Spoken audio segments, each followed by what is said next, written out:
السلام علیکم ورحمۃ اللہ وبرکاتہ۔ امید ہے آپ سب لوگ خیریت سے ہوں گے۔ آج کا جو ہمارا موضوع ہے وہ ہے ابو جہل اور نبی پاک صلی اللہ علیہ وسلم کا ایک واقعہ۔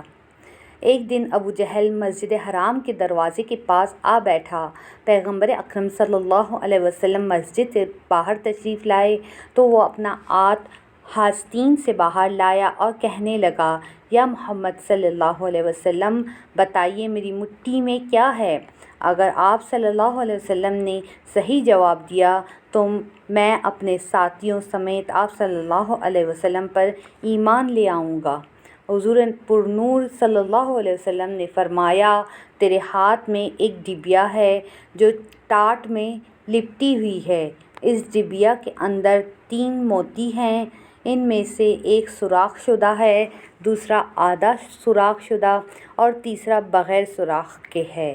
اس ڈبیا میں ایک لال بھی ہے جس میں ایک سرخ کیڑا ہے، کیڑے کے منہ میں سبز پتی ہے۔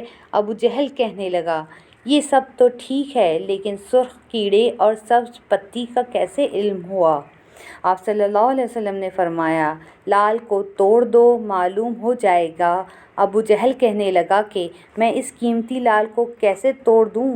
ایک صحابہ کہنے لگے، اپنے لال کی قیمت لگا کر اسے توڑ دو، اگر رسول اللہ صلی اللہ علیہ وسلم کی بات معاذ اللہ درست نہ ہوئی تو قیمت میں ادا کروں گا۔ ابو جہل اس بات پر راضی ہو گیا۔ جب لال توڑا گیا تو سب نے دیکھا کہ اس میں چھوٹا سا سرخ کیڑا منہ میں سبز پتی لیے ہوئے موجود تھا۔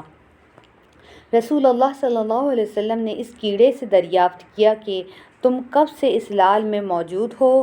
کیڑے نے پہلے آپ صلی اللہ علیہ وسلم کی خدمت میں سلام عرض کیا، پھر کہا، مجھے نہیں معلوم، لیکن اللہ تعالیٰ مجھے روزانہ 3 سبز پتی عطا فرماتا ہے۔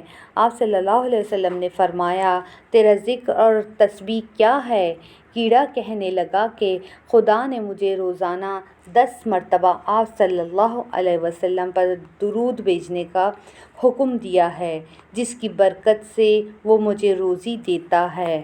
اگر آپ کو آج کی یہ ویڈیو اچھی لگی اور اس سے کچھ سیکھنے کا موقع ملا تو اس ویڈیو کو لائک، شیئر اور اس چینل کو سبسکرائب ضرور کیجیے اور کمنٹ سیکشن میں اپنی رائے کا اظہار ضرور دیجیے۔ شکریہ۔